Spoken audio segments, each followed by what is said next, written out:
आज की इस नशिस्त में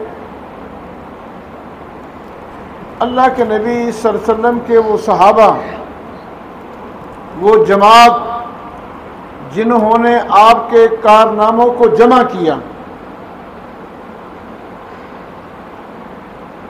हदीस की किताबों में, तारीख़ की किताबों में, सीरत की किताबों में महफूज किया,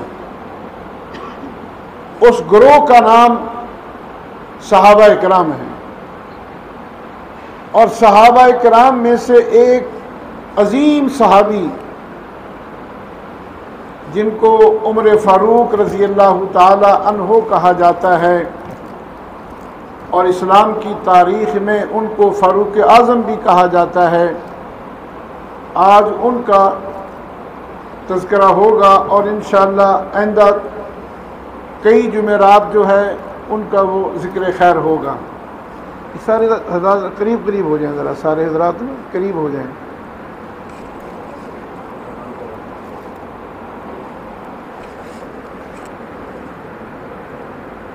अल्लाह के नबी सल्लल्लाहु अलैहि वसल्लम के सहाबा इकराम में से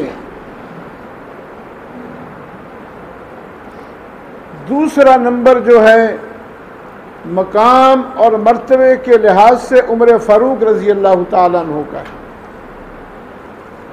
हजूर ने फरमाया कि मैं सारे नबियों का सरदार हूँ, मेरी उम्मत सारे नबियों की उम्मतों की सरदार है,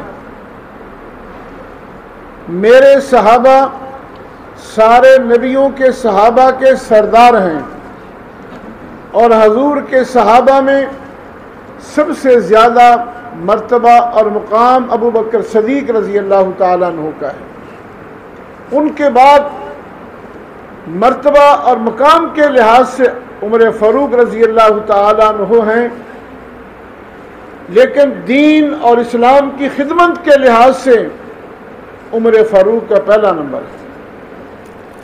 जैसा कि हदीस पाक से ज़ाहिर होता है, एक दिन नबी करीम सल्लल्लाहु अलैहि वसल्लम ने फजर की नमाज पढ़ाई। फजर की नमाज पढ़ाने के बाद, सलाम फेरने के बाद आप सल्लल्लाहु अलैहि वसल्लम ने अपना रुख सहाबा किराम की तरफ किया और अपना रुख सहाबा किराम की तरफ करने के बाद फरमाया कि आज रात मैंने एक ख्वाब देखा है, आज रात मैंने एक ख्वाब देखा है। एक बात यह भी जहन में रखें कि नबी का ख्वाब वही होता है, मेरा ख्वाब आपका ख्वाब गलत होता है, गलत हो सकता है, सही भी हो सकता है, लेकिन नबी अलैहिस्सलातु वस्सलाम का जो ख्वाब है वो गलत नहीं होता, वही होती है।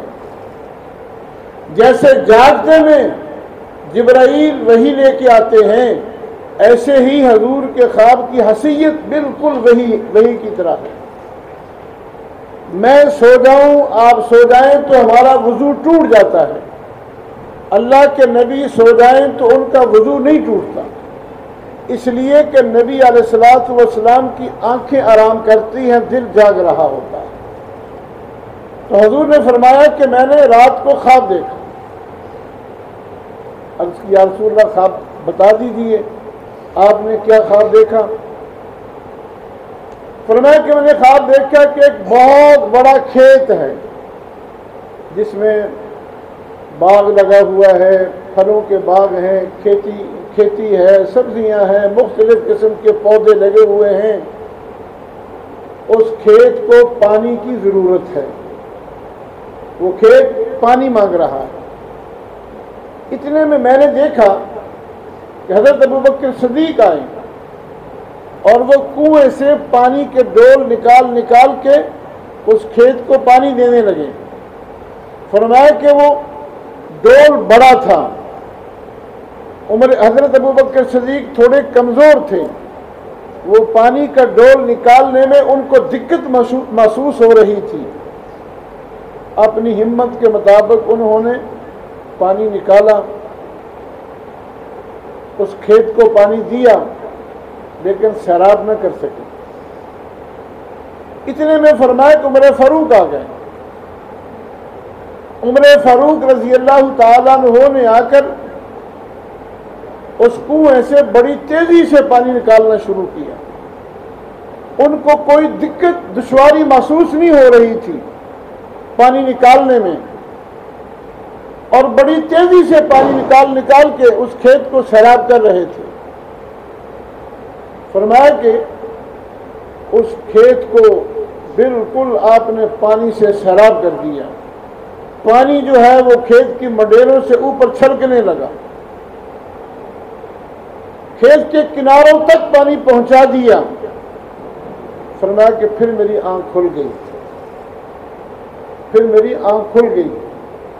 सहाबा कराम ने अर्ज़ की, या रसूल अल्लाह, ख्वाब तो आपने बता दिया, इसकी ताबीर भी बता दें। हुज़ूर ने फरमाया कि इसकी ताबीर दीन और इस्लाम। अबू बकर भी आएंगे मेरे बाद, वो भी इस्लाम की खिदमत करेंगे, लेकिन उनके पास टाइम थोड़ा होगा। उसके बाद उमर फारूक आएंगे और वो मेरे दीन को दुनिया के किनारों तक पहुंचा देंगे। और फिर आपने वो पहुंचाया है, दीन को दुनिया के किनारों तक पहुंचाया है। उस दौर में दो बड़ी ताकतें थी, सुपर ताकतें, जैसे आज अमेरिका और रूस। उस दौर में रूम और ईरान, ये दो बड़ी सुपर ताकतें थीं। हज़रत उमर फारूक के दौर में आपने उन दोनों ताकतों पर एक वक्त हमला किया और दोनों ताकतों को कुचल के रख दिया। आपके दौर में ये दोनों ताकतें फतह हुई।